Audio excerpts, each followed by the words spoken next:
Harold, why do you like, we're doing this launch of the word elevate right now, department by department. Why do you like the word elevate for 2023? Well, when you think of synonyms to that word, you think of climb, raise, row, all very active words. I like the word elevate because I think for me it matches kind of from a personal department, a goal is, let's go to the next level. Well, personally, I think those active words are very important both for organizations and individuals. All right, we're ready. We've already set the standards to many things, and the next thing now is to elevate. And it's an action word. It's a verb. And I think you take that personally, and I think the best word, the synonym that I use for me personally is grow. It's a good word for this year because it's just kind of like, yeah, we've been thriving, and now let's elevate. Let's move on. Welcome to Stories from the River, a show in which we go behind the scenes at Broad River Retail. And when you think of like our journey, you came, joined the River really as a kind of a consultant for a few months, and you joined the River in 2015. September 2015. September 2015. So you've been through, you helped us get through some of those conversion times, if you will. And so if I do my math, 7.5 years now, right? Close to 7.5 years. And so you've seen all the words of the year that we've had, right? And you can go back to what we talked about, the year of purpose, the premier year in 2018, the impact year in 2017, the year of purpose in 2019, our United All In year in 2020, our Forward Together in 2021, our year to thrive last year. And so when you go through that kind of word of the year journey, and now we're the word elevate, what is a word of the year? What does a thematic goal or message for the company really mean? How's that manifest and mean to the company? Well, I think that it does give us a sense of purpose and unity. And I think that's one thing that we've benefited from throughout those somewhat tumultuous years. I look back on 2015 when I joined the company, and when I hear the word elevate, we've elevated ever since then. I mean, it's been a growth path, elevation ever since that September 2015 time period. Yeah, it sure has. And I think those words of the year really unite us and give us action. That's awesome. And so sometimes I like to say that, the biggest impediment to tomorrow's success, you've often heard, is today's success. Right. If you rest on your laurels, if you become content. And we've been you talked about being in motion and growing and continuously growing. We just got recognized as what we like to say, winning the AFL, the Ashley Furniture League, with the Chairman's Award last year in our year to thrive. So some people could say, hey, we had success, we're good. And now we're trying to raise the standard. So when you think about like in IT and business intelligence and where we were last year, I'm sure there's some events that you're really proud of, some projects like Ring Central or Rosie the Robot, that we and some many other projects that you introduced and you and the team kind of are always coming out with. What are you really looking forward to doing in IT and BI in 2023? Well, as you know, we have a roadmap that we put together at the end of every year for the next year, and there are a lot of big projects on that roadmap. IT really is kind of two components as I look at it. There's support, the help desk, the network team, and then there's projects. And we measure support now very well, and we continue to want to improve those metrics and support. But then you look at the projects we've got in front of us, single sign-on with leading into the intranet, putting scan guns in all of our stores so they can just scan in product as they receive it, just on and on and on projects, Storus upgrades, Versatile, a new credit queue. I mean, there's just a lot of projects in front of us this year that I think continue to let us elevate the company. I mean, as I always like to say, there are no IT projects. There are company projects that IT facilitates. Got it. And that's how we look at it. And you really are elevating the team too. Right. I mean, you've got a great team, a great leadership team to support you. Oh, absolutely. They're phenomenal. I mean, the help desk team that James has built out and manages is just unbelievably good. We've added to Travis's team, get him a little help, which will help the network and all of that, elevate that process. And then Lee's team in BI, which he'll talk to him later. I won't steal his thunder, but his team is really getting well rounded out as well. Yeah. And then you mentioned the Storus upgrade and Tim Subkowiak, who we've had on the podcast. Don't let me forget Tim. Thank you. Absolutely. Harold, anything else you want to say in terms of elevating in 2023? I think it's a great word. I think it's really important that the whole company, as we have in the past, coalesces around that word. And I think one thing that you've challenged all of us leaders as, instead of having main company initiatives, just run your own business and make sure you elevate your own, neck of the woods, so to speak. That's and right. I think I look forward to doing that absolutely this year. So yeah, saying, hey, we've got the best leadership team we've ever had. right. Go be leaders. Right. Go be an intrapreneur Right. around, and make sure they hit the 4 thematic goals, which are financial, customer experience, and memory maker experience, and Innovation. Yes. thank you. And so within those 1, 2, 3, or 4 of those 4 cornerstones, if you will, go be an entrepreneur Right. and raise the game in Right. IT and BI. We've done that for 7 years running under your Yep. leadership. Yep. And for the 8th year, I'm sure it'll be no We'll different keep the streak alive. because we got the best team we've ever had. That's absolutely true. Awesome. Thanks so much for being on the pod. Thank Harold. you. Appreciate it. It sounds like you've already got your talking points to your team. Yeah, absolutely. Yeah. So I usually every other Monday I'll meet with my team, and we're always kind of discussing just plans and of what our outlook looks like for the year, and just kind of always throwing the extra layer of energy of like let's go, let's get pumped, let's start going there.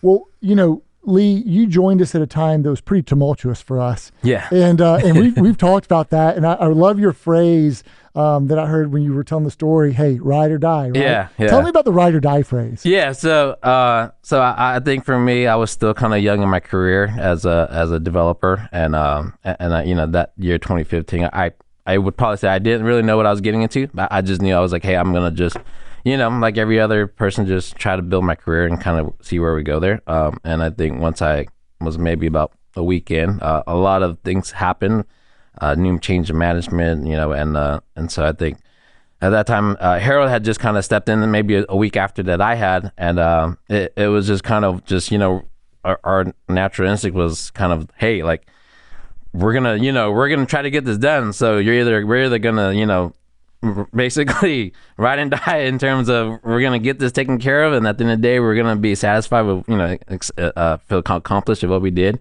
or we're just going to just burn out and just kind of jump ship here. So for me it was I think that whole maybe 6 months it was a very good testament for me, because it was kind of more of a mental challenge, right? Because it was kind of like when the situation gets rough, what are you going to do? Are you going to flee, or are you going to fight it? And so for me, I think having Harold beside me, and we're just constantly communicating, and we're just like, hey, like, are you giving up? I'm like, no, I'm not giving up. Are you going to give up? No, we're not. Okay, so we're going to keep fighting. So we're, it's always, well, I'm going to spend, 10 hours a day. I'm going to spend, so I think for me, for a good maybe half a year or so, I was spending 60-hour weeks, and it wasn't just because like I needed to. It was just kind of more of a challenge of myself of like, hey, my goal is to get RBI.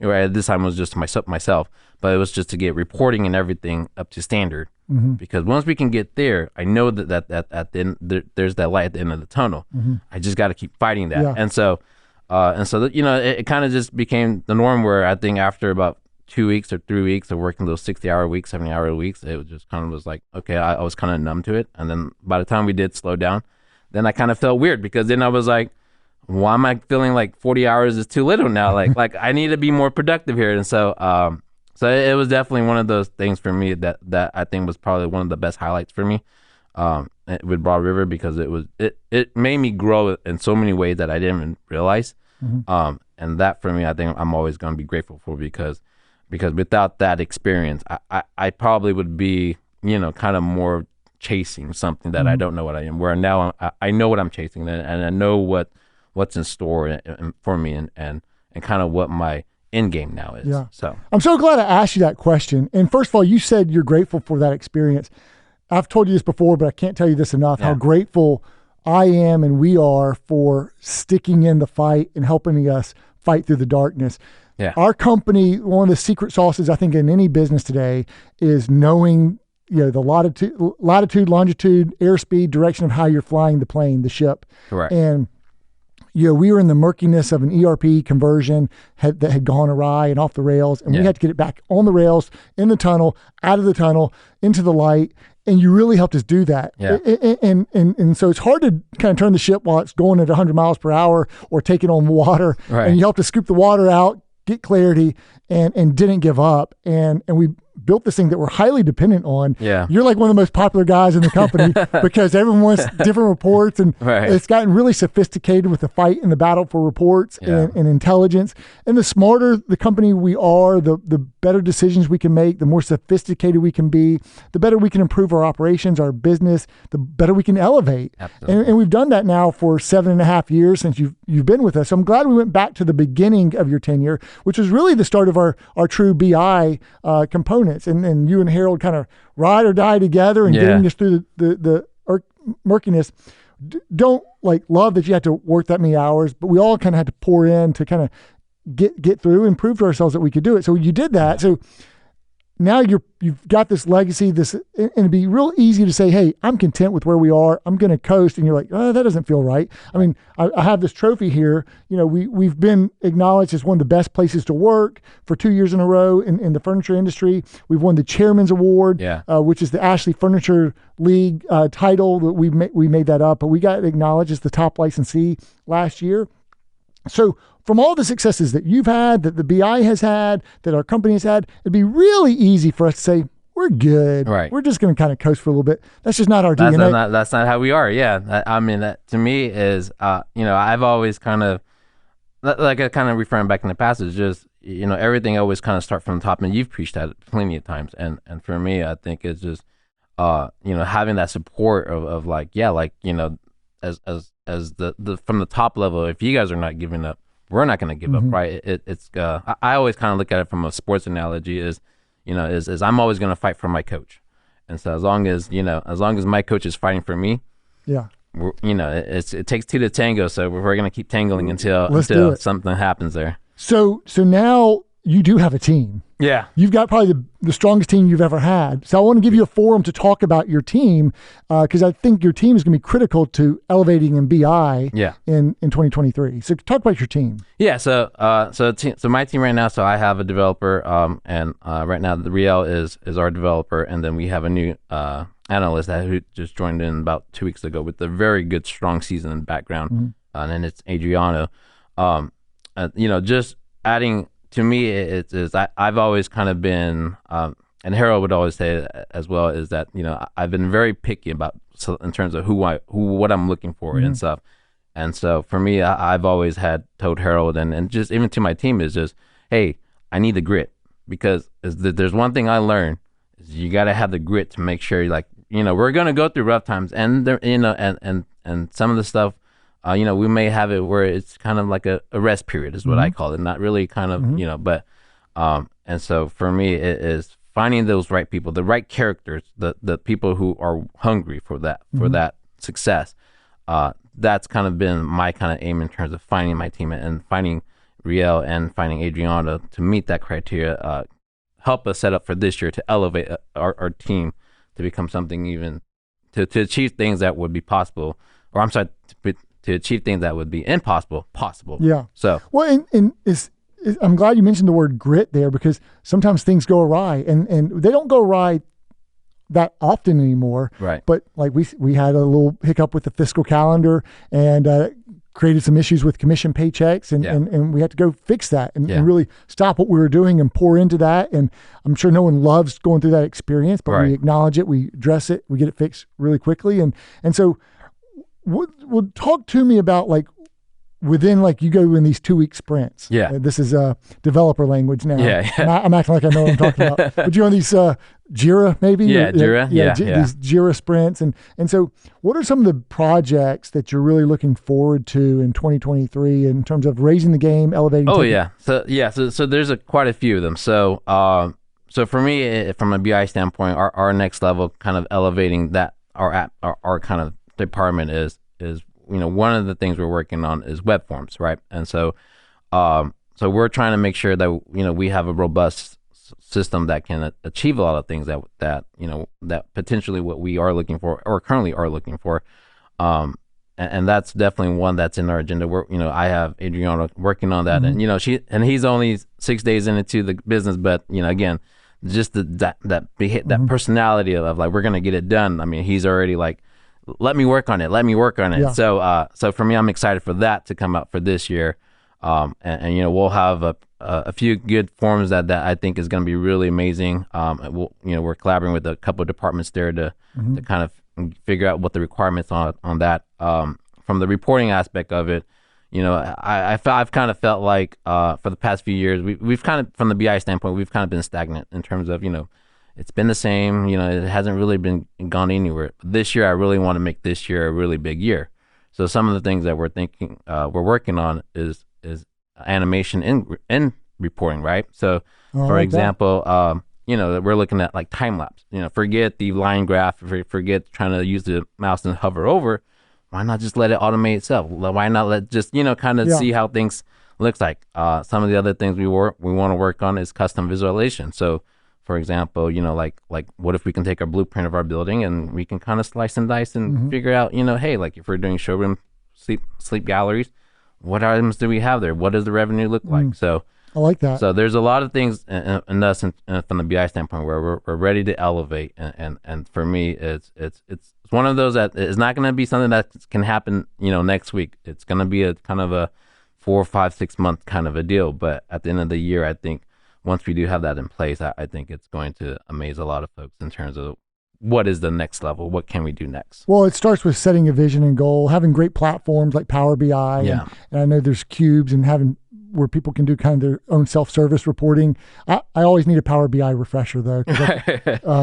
This kids, it can do a lot more. It can do a lot more than what it normally. Which is great. Yeah. So before I let you off the hot seat, Lee, elevating personally in 2023, what do you have in mind? Yeah, so elevating personally from my standpoint is definitely as myself, I need to just kind of be more aware of the situation, of what's the surrounding, right? Well, one thing I really appreciate about what you kind of been infectious with the podcasts that you like to share with us. So I really want to do more of that and pay attention to a lot of those.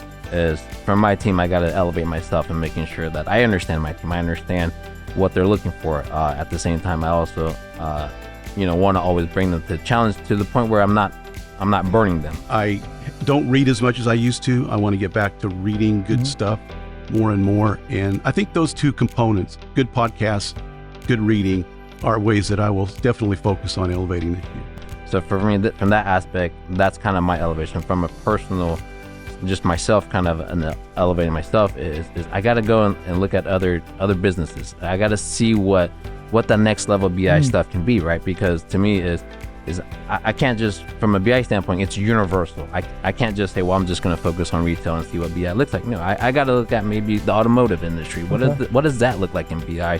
What does their next level stuff look like? Well, there's a lot of wisdom that comes from parallel thinking and going into getting outside of one box, going into other industries and pulling ideas from those, or either other walks of life, and then or other countries, other regions, whatever, right. and seeing how other cultures or people do things. And then bringing those back into, you can always get great ideas from going and seeing other regions, people, industries, cultures, etc. So I think that's a great idea. Thanks for listening to Stories from the River. To check out more episodes, visit storiesfromtheriver.com. Join us again next week, and remember to like, rate, and subscribe to the podcast.